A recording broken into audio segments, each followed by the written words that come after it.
right. Before we go any further, I did say in the last video, happy holidays and everything, because I thought that one was gonna come out around Christmas time. And it wasn't. My dates were wrong. I didn't realize how many weeks were in December. I just was really off. I didn't know there was 5 weeks in December. So this one will be coming out around the 25th area time. I don't know the exact date when this is gonna come out. Well, yeah. So I was a little off there. So today we are doing The Night Before, a 2015 comedy film we'll just get into the cast because there's a decent amount of people in here. We have got Joseph Gordon-Levitt playing Ethan. We got Seth Rogen playing Isaac, Anthony Mackie playing Chris. We got Jillian Bell playing Betsy, Lizzie Kaplan playing Diane, Michael Shannon playing Mr. Green, Mindy Kaling, I can never say her last name. I always get it wrong. Playing as Sarah. We got Tracy Morgan in there as the narrator and Santa. And then a couple people playing themselves. We got James Franco, Miley Cyrus, and Baron Davis all playing themselves. Randall Park, who I'm just going to give a shout out. I know he was only in one scene, but I always enjoy seeing him in anything, so I have to give him some love. He's playing the boss to Joseph Gordon-Levitt's character. He's just in that one scene, that's it, but I always like seeing Randall Park in a movie. And the movie was directed by Jonathan Levine. So, yeah, pretty good size cast in this movie here. Kind of surprising what it got, but let's go into the story. We'll get into the rating and everything like that later on. So, the movie starts off in like the saddest freaking way you could possibly start it off, as Joseph Gordon-Levitt's parents both died in a car accident, so now he's an orphan, but his buddies are like, look, man, you might be an orphan, but you're going to be our family now. So basically they adopt him in a way, but I mean, if you know how a good friendship is, you're basically brothers at that point, or sisters, whatever type of relationship you have. You guys are basically family if you have good enough friends like that. So I totally get that, them just adopting them as a brother. So they decided to have themselves a nice tradition where every single Christmas they go and do the craziest crap in the world. You know, the craziest thing they can think of, they go and do it every single year. They basically have a map out plan of what they're going to do every single time. Like, this is the tradition. They got to go here, do this, go there, do that. Like, it's all planned. Until one year, this lady comes into the bar all stumbling so high off her ass. I'm surprised she even says, I don't even know how I survived from all the drugs I took. So where they came from was this thing called the Nutcracker Ball, and they have been trying to get to this every year since then. Once they found out about it, they have tried to get into this party, and it's an exclusive party, and it's only invitation only. So if you don't get that invite, you ain't going, basically. So once, obviously, Joseph Gordon-Levitt's having like the worst time at his job. It's a crappy job, obviously. Being made fun of because he's 34, I think they said he was. Still being an elf. You know, being an elf sucks ass, apparently. Like, who would have thought being an elf sucks? But as he's putting away some people's coats, he finds 3 tickets, which it's very convenient that he managed to find the right amount of tickets that he needed. But he found 3 tickets to the Nutcracker Ball, and he's like, we're doing it this year. This is the year we're doing it. But his buddies are basically like talking to each other saying, look, this has got to be the last year. Like, I was tapped out like last year. You know, I didn't even want to do this anymore. Like, we're just enabling this man. This man needs to move on and go and do his own thing. Like, we've got families. We got a career going. Like, we're holding him back. We're just, we're not good for him anymore. It seems really weird that you guys are like this close, like, and you guys live in the same area. It's not like they live, like, one lives California, the other lives in like Florida or something. Like, they all live in New York. So how do you all not still hang out with each other? Like, the way that they make it seems like none of them are like hanging out with each other nonstop, you know? Like that's just the vibe that they gave me right away. Like it just made it seem like they don't hang out. Like Christmas is the only time that they hang out. So they're talking about this being the last year they're doing it because, you know, Seth Rogen is becoming a dad, you know.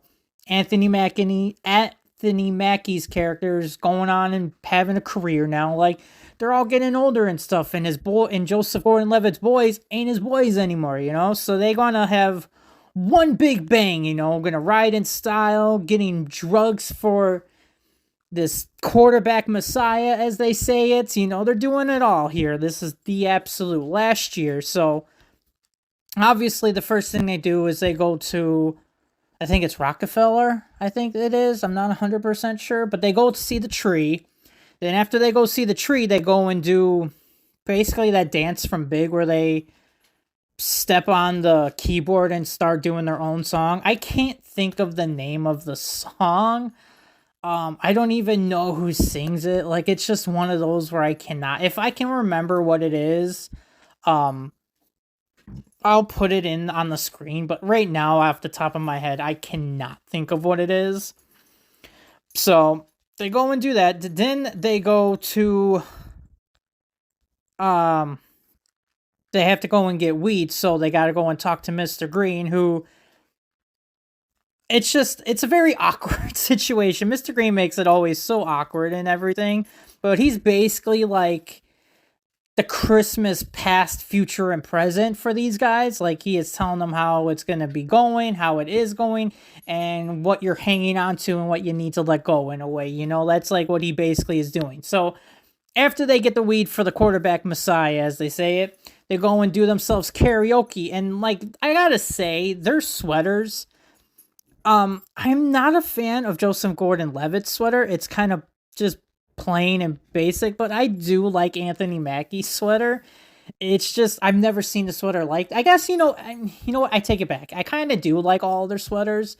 I mean, I'm not Jewish, so like I wouldn't wear a Jewish sweater, but I do like the way it looks. Like, you know, I'm a sucker for a crazy thing that stands out like that. You don't see many sweaters like that. So I mean, maybe that's why I like them so much, but obviously, Joseph runs into an ex-girlfriend here, and clearly you can tell there's some friction, but you can also tell that they still love each other, like they still want to be with each other. So clearly something happened that you find out later on what's going on, but right now you can sense there's something going on there. And obviously Seth Rogen is just tripping balls here already. He is so out of it because of all the drugs that they gave him, or his wife gave him. Like, it's just, he's already losing it, and they're not even halfway into the night. So, as Anthony Mackie is outside, I think he was taking a piss. I don't even remember what he was doing outside. But he runs into this girl who acts like she's the biggest fan of him, and they end up, you know, doing the devil's tango type of thing. So after they do the devil's tango here, she basically kind of steals his weed. And because she steals his weed, they go on this crazy car chase in this big-ass Red Bull limousine, which is just nuts in itself. So get into a car accident because, you know, they're not paying attention. So because of that, they got to go and get weed from Mr. Green again. And this time they're they're waiting for Mr. Green, but because they don't want to do... So the thing about Mr. Green is he will only meet you in places that you have bought weed from before. And the whole night, Anthony Mackie did not want to go back to his mom's house, like, just wanted to avoid his mom, because he already told his mom he was somewhere else, and, like, just doesn't want to see her. I don't know why, but doesn't want to see her, but because they already met him at one place, and they're already by his mom's place, basically tell him to meet him up there. They have to wait a bit before he ends up coming, so they gotta be quiet, but of course that ain't gonna happen, because after Seth Rogen has his session with Mr. Green, he comes back up, and it's just phone's going off, he's screaming, like he has no idea what the hell is going on anymore, and of course that's gonna wake up the mom. Like, of course she is going to wake up, and you're like, what the hell's going on? And after dinner, after Seth Rogen is still tripping off his balls there, he gets a text message, which I'm not going to go into the text message. Let's just say they were unsolicited pictures And we'll leave it at that, which it's just because who it's being sent from, and after all the stuff that's going on with him, it's even worse. It really just it's just more uncomfortable, I guess, in a way. So obviously they're thinking there's something wrong with him. Like, even the mom's like, look, there's something wrong with that boy. You need to take him out of here, basically. So they run into the girl who stole the weeds. He's trying to get the weed back from her, finds out that she's like the most evilest person in the world there, which I did make a mistake. I said they got into a car accident first.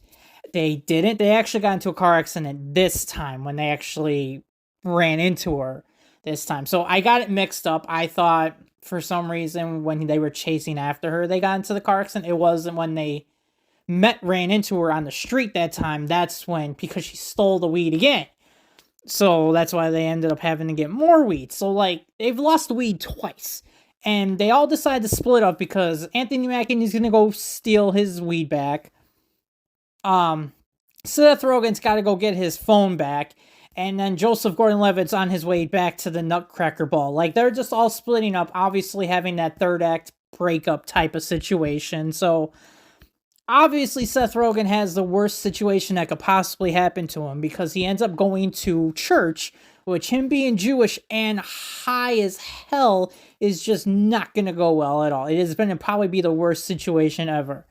So he's having that meltdown inside a church. Joseph Gordon-Levitt gets his butt kicked by two Santa Clauses because he's all angry about them drinking, and he's telling them how wearing the Christmas suit like that, or wearing the Santa suit, is like this privilege in a way, like kids look up to you and stuff, and these two are like, just leave us alone. I feel like your anger is directed towards something else and you're just throwing it all on us, like you need to chill out. So obviously that all explodes on them. After that, they meet back up with each other because this Anthony Mackie still couldn't catch the girl with the drugs. Like, she's jumping off of freaking buildings and shit. Like, it is the most ridiculous scene ever, but I like it because it's so balls to the wall ridiculous. So they end up meeting back up. They all end up getting back together on the train, telling them, like, what's been going on. Obviously, we already saw the beginning parts of the third act breakup, and now it is officially the third act breakup. Like, they're just telling each other, let's just get to the party, and after we get to the party, I don't really care what you guys do, just leave me the hell alone. So they get to this party. Everybody kind of reconciles. Obviously, Seth Rogen is having his moment here with James Franco, which, yes, that seems really weird because he was sending the naughty pics. And after the stuff we have heard about what he has done, it's even more uncomfortable. So the scene is just, I'm sure back when we would watch it, it was probably funny. But now it's like really cringy and it's just super uncomfortable to watch. Like, I watched it and I was like, oh crap, I forgot he's in this movie. And he was the one sending those pictures. Like, shit, this is not good. I'm already uncomfortable. So Anthony Mackie runs into his quarterback, tells him like, hey, I'm sorry, I couldn't get the drugs. He's like, oh, it's cool, dude. We have so much drugs that don't even worry about that shit. So Joseph Gordon-Levitt runs into Miley Cyrus. Miley ends up playing a song for him because his ex-girlfriend loves Miley Cyrus. And that's when he thinks, hey, it's probably a good time to propose. And, like, she even tells him, like, dude, we're not even together and you're going to propose to me? Like, that was probably the worst idea you could have possibly thought of.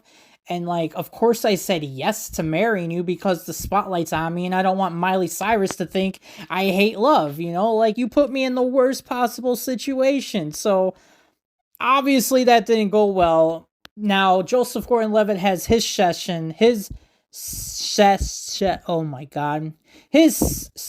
with Mr. Green. There we go. I couldn't get it out. And Mr. Green basically tells him, like, you got boys who are there to ride and die forever with you, you know? Like, those are the kind of friends you can't get anywhere else. Like, those are friends everybody would love. And, of course, they basically are still looking for him. They got kicked out of the party because of everything that went down in there. You know, Seth Rogen's throwing stuff all over the place, crucifying the Messiah quarterback and stuff. And it's It's crazy. It was just crazy nonsense crap going on. And they're like, yeah, we got to get back in there and find our friend. He's our best friend in the whole wide world. So the next morning, they're sitting on a bench talking to each other, telling them, like, hey, I'm sorry. I'm there for you guys. Like, having that makeup and everything like that as they rush to go to either for the birth of the possible child that he is having, which, false alarm, no biggie, but, it's a happy ending. Everybody's getting back together. Anthony Mackie cannot get the words out. Ends up having, Christmas dinner with his mom. Seth Rogen ends up being with his wife, all happy. And Joseph Gordon-Levitt goes and talks to his girlfriend, telling him, like, look, yes, I was a commitments phobe. I was scared to be committed because I only had one family, and that was my friends.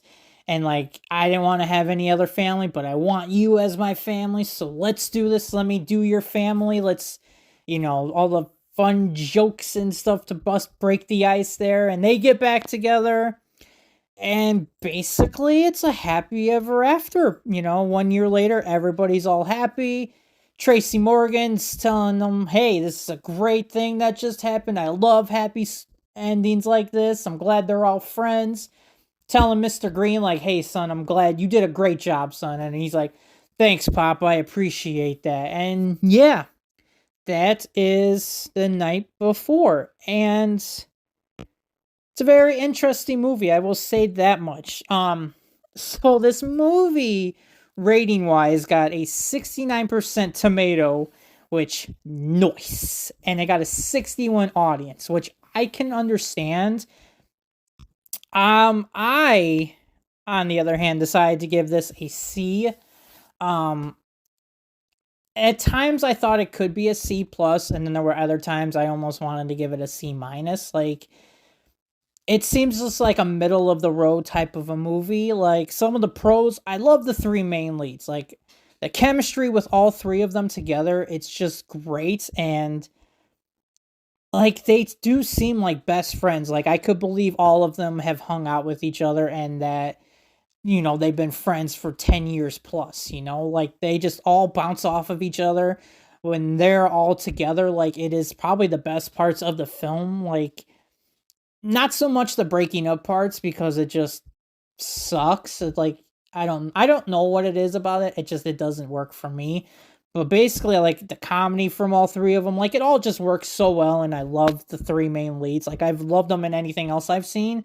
Most of the time, I should say. The Mr. Green sessions, I really like those. I know it, like I said, it's like the Christmas past, future, and present. And I like how each one of them went on their own little journey, except for Anthony Mackie's character. He didn't really have much of one because he was Christmas present in a way. But I still liked all the sessions with him. Like, they were funny, they were enjoyable. Like, they didn't have to preach it too much. Like, I got exactly what it was going on, and I enjoyed all of them. Also, I liked the whole Seth Rogen trip that he was having. Like, I liked some of the stuff he was seeing and just how out of it he was. Like, I enjoyed some of it. I won't say I enjoyed all of it, but I did enjoy some of it. And it did make me laugh at points. Like, I was like, what the hell is going on? Like, it is so balls to the wall crazy here. Some of the cons, I have to say, and they're not even like the hugest cons in the world, but also one, like, I know with Seth Rogen having his trip, he also is just playing the same character. I feel like if you've seen any other Seth Rogen movie, you basically have already seen this character. Like, Pineapple Express, it's basically the same character in a way, and, like, it doesn't ruin the movie for me, but I don't see him playing a character in a way. I basically see him playing Seth Rogen again. Like, that's just all I see. So, like, it's not a huge con, but it was definitely something that, like, I noticed it right away. And if I notice it, then I'm going to put it down as, like, a con or a pro, depending on what it is. I also don't understand why they don't hang out any other time. It seemed like, I don't know if they said it anywhere in the movie. I don't remember them saying it. But basically, it makes it seem like they only hang out at Christmas time and that's it. Like, they hang out once a year. And like I said, it's not like they're living in different states or anything, I get, playing football, it'll keep you busy and stuff like that. But the other two aren't hanging out. Like, I know you're having a family and stuff, but like, you guys can't like go and catch a drink on a weekend or hang out then. Like, you guys don't talk on the phone. Like, it just made it seem like they only hang out once a year and that's it. And then they're going to end it and not like see each other ever again now because they've got families and stuff. Like, it seemed really weird. Like, the whole setup seems kind of weird about it. And I didn't enjoy that. That didn't vibe with me in a way. But I mean, overall, it's not a bad movie. It's not the worst movie either, but it's not the greatest movie we've seen so far. It's one of those movies that I am definitely not saying it's a Christmas classic and I will watch every Christmas. But if it's on, it's something I'll put on and watch. It's more like a background noise type of movie than anything. But it has its moments where I do enjoy it very much. So, I mean, see, not terrible, not the worst thing in the world, but we have already seen some of the worst crap in the world. Like, I mean, we watched Jack freaking Frost, and that movie was just terrible. I was hoping I'd like that one, but that was just god awful. So, less said about that, the better. But yes, so this one hopefully will be out by the holidays. And I hope you all have a great holiday. Enjoy it with family. Enjoy the days off if you get the days off. And I will see you in the next video. I have no idea what I'm doing yet. But hey, it's the holidays. I'll think of something. Maybe I'll pick a bad one. Maybe I'll pick a good one. I don't know. I'll find something really good. But I love you all. Mwah. Have a good one.